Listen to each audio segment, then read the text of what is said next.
साथियों नमस्कार।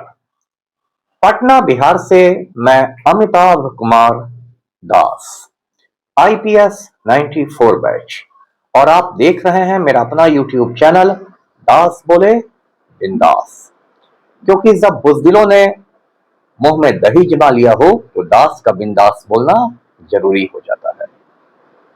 साथियों, खबर यह है कि पंजाब और हरियाणा हाईकोर्ट ने बाबा राम रहीम को एक पत्रकार की हत्या के मामले में बाइज्जत बरी कर दिया है। वैसे राहत की बात यह है कि फिलहाल अभी बाबा राम रहीम जेल के अंदर ही रहेगा। इस वीडियो को आखिर तक दिल थाम कर देखिए। साथियों, कहानी शुरू से शुरू करते हैं। नॉर्थ इंडिया में उत्तर भारत में एक छोटा सा राज्य है हरियाणा। हरियाणा की अहमियत इसलिए बहुत ज्यादा है कि इस छोटे से राज्य ने दिल्ली को तीन ओर से घेर रखा है। इसलिए दिल्ली की राजनीति पर और पूरे देश की राजनीति पर भी हरियाणा का बहुत दबदबा रहता है। इसी हरियाणा में एक छोटा सा शहर है सिरसा, और सिरसा शहर में है डेरा सच्चा सौदा। ये एक किस्म का आश्रम है, धार्मिक आश्रम कहिए इसे, रिलीजियस जगह है। और कुछ साल पहले गुरमीत राम रहीम नाम के एक गुंडे मवाली ने इस आश्रम पर, इस डेरे पर कब्जा कर लिया। ये गुरमीत राम रहीम एक उचक्का किस्म का आदमी था और एक खालिस्तानी आतंकवादी से, खालिस्तानी टेररिस्ट से इसकी दोस्ती थी। तो डेरे का जो उस समय प्रमुख हुआ करता था, चीफ हुआ करता था, उसकी कनपटी पर उस खालिस्तानी आतंकवादी ने, टेररिस्ट ने बंदूक की नोक सटा दी और कहा कि तुम इस गद्दी को छोड़ के भागो। वो बेचारा अपनी जान बचाकर भागा और उसके बाद गुरमीत राम रहीम उस डेरे का सर्वे सर्वा बन गया, ऑल इन ऑल बन गया। अब ये गुरमीत राम रहीम बाकी ढोंगी बाबाओं की ही तरह था, बहुत शान शौकत से रहता था, लड़कियों से औरतों से घिरा रहता था।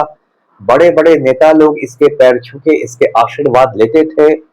इसके चेलों में हिंदुस्तान का नालायक वजीर आजम नरेंद्र मोदी भी था, और मोदी के हुक्म पर गुरमीत राम रहीम को जेड कैटेगरी की सिक्योरिटी दे दी गई, जेड श्रेणी की सुरक्षा प्रदान की गई। मतलब उसको बिल्कुल कमांडो लोग अपने घेरे में रखते थे उसकी हिफाजत के लिए। तो ऐसा भौकाल टाइट था बाबा राम रहीम का। इसी बीच 2002 में एक बड़ी घटना हो गई। उस आश्रम में दो साध्वियां रहती थी। साध्वियां मतलब महिला साधु। तो उन दोनों औरतों ने एक गुमनाम चिट्ठी भेजी, गुमनाम खत भेजा हिंदुस्तान के प्रेसिडेंट को, प्राइम मिनिस्टर को, पंजाब हरियाणा हाई कोर्ट को और भी कई जगह। और उस खत में इन दोनों औरतों ने इल्जाम लगाया कि बाबा राम रहीम ने उनके साथ रेप किया है, बलात्कार किया है। अब प्रेसिडेंट के पास जो चिट्ठी पहुंची वो कूड़ेदान में फेंक दी गई, प्राइम मिनिस्टर के पास जो चिट्ठी पहुंची वो भी कूड़ेदान में फेंक दी गई। लेकिन पंजाब हरियाणा हाईकोर्ट ने इस खत को गंभीरता से लिया, सीरियसली लिया, और सिरसा के जो डिस्ट्रिक्ट जज थे उनसे कहा कि आप जांच पड़ताल करके हाई कोर्ट को एक रिपोर्ट दीजिए। अब ये जो डिस्ट्रिक्ट जज साहब थे ये जांच के लिए पहुंचे डेरा सच्चा सौदा।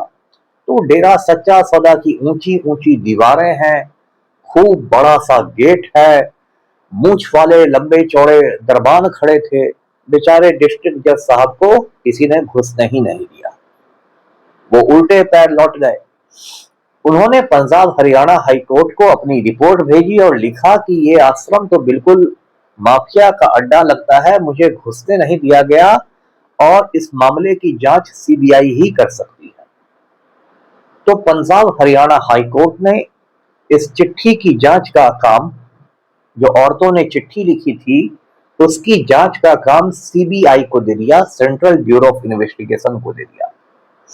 अब देखिए, ये जो सीबीआई है इसमें भी एक से एक नकारा और करप्ट लोग भरे हुए हैं, लेकिन इत्तेफाक से ये जो मामला था वो एक ईमानदार और कड़क अफसर के पास पहुंच गया। अब इस ईमानदार अफसर ने सबसे पहले तो क्या किया कि ये जो खत था ये गुमनाम था, मतलब इस पर किसी औरत के दस्तखत नहीं थे। फिर भी उसने उन दोनों औरतों का पता कर लिया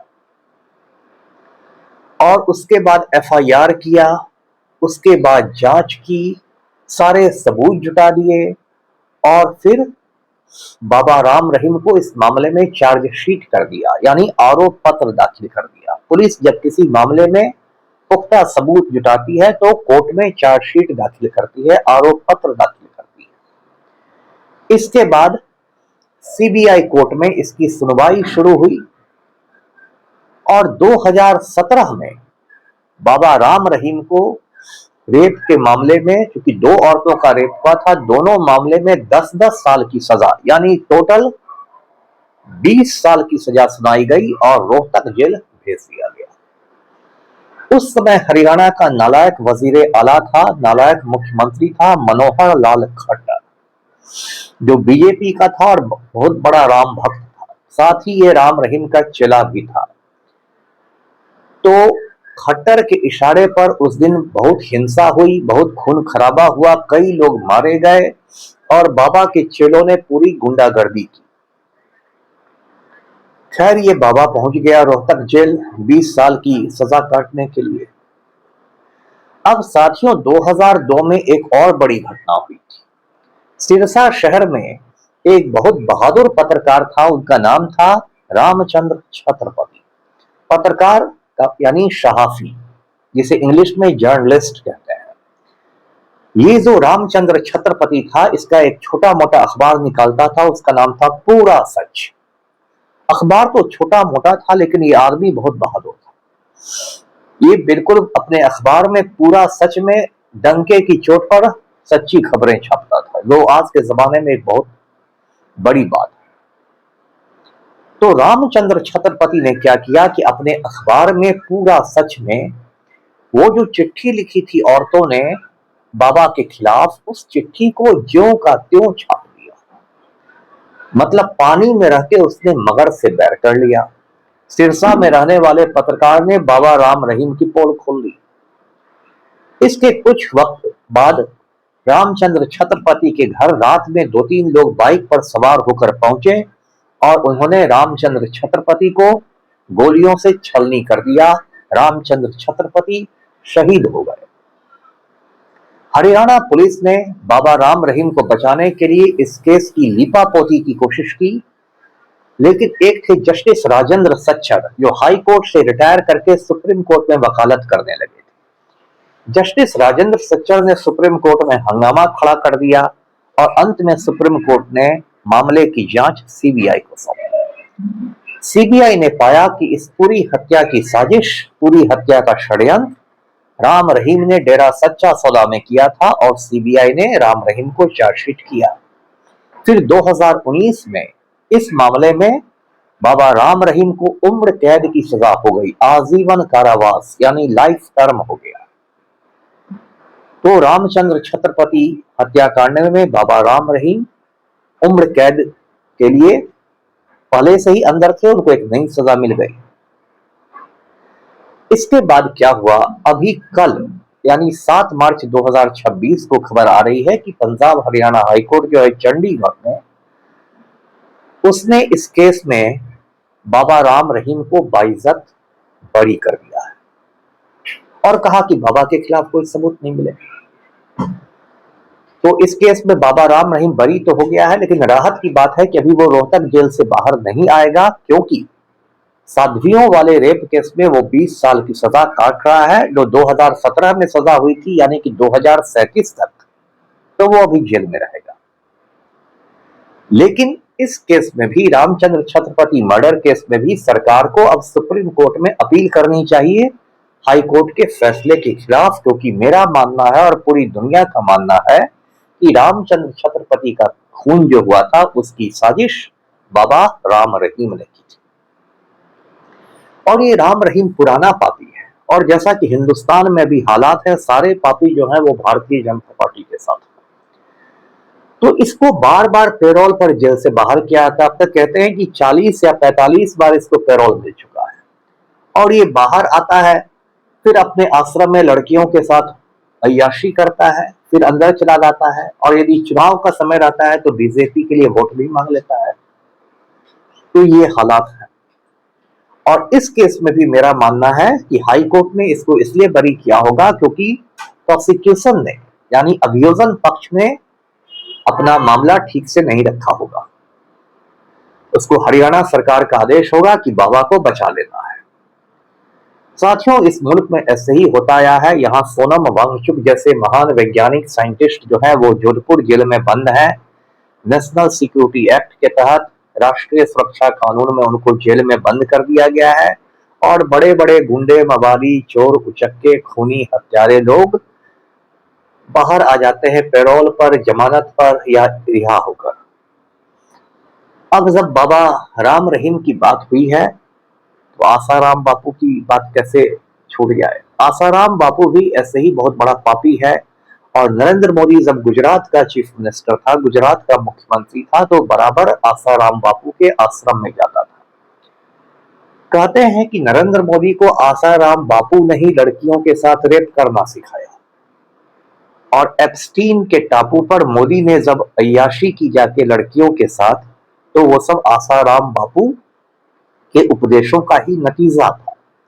आसाराम बापू एक छोटी बच्ची के साथ उसने रेप किया और उसको पोक्सो के तहत उम्र कैद की सजा मिली। पोक्सो का मतलब होता है protection of children from sexual offences, यानी यौन अपराधों से बच्चों की सुरक्षा। ये एक बहुत सख्त कानून है जिसमें उम्र कैद भी हो सकती है। तो आसाराम बापू उम्र कैद काट रहा है जोधपुर जेल में। जब जोधपुर पुलिस ने तफ्तीश की रेप केस की तो पता चला कि आसाराम बापू के आश्रम में रेप का एक कोड वर्ड था। जब बाबा रेप करता था तो उसको एकांत अनुष्ठान कहा जाता था, मतलब अकेले में बाबा कुछ पूजा पाठ कर रहे हैं। सोचिए कितना बड़ा ये पापी। उसी आसाराम बापू का बेटा है नारायण साई, जो गुजरात के सूरत जेल में उम्र कैद काट रहा है, वो भी रेप केस में। मतलब बाप बेटा दोनों रेपिस्ट हैं। और इस देश में कुकुर मुत्तों की तरह ढोंगी महाराज सब उगाए हैं। कहीं आपको राम भद्राचार्य मिलेगा उल्टे सीधे बात करते हुए, कहीं बागेश्वर बाबा मिलेगा लोगों की पर्ची निकालते हुए, बीजेपी की दलाली करते हुए, कहीं कोई बाबा कहीं कोई बाबा। और बार बार ये बाबा लोग झटका देते हैं पब्लिक को, फिर भी लोगों की आंखें नहीं खुलती हैं। तो साथियों, इस वीडियो को बनाने का मेरा मकसद ये था कि इन बाबाओं से बचकर रहिए, क्योंकि बाबा बनके ठगी करना एक पुराना तरीका है।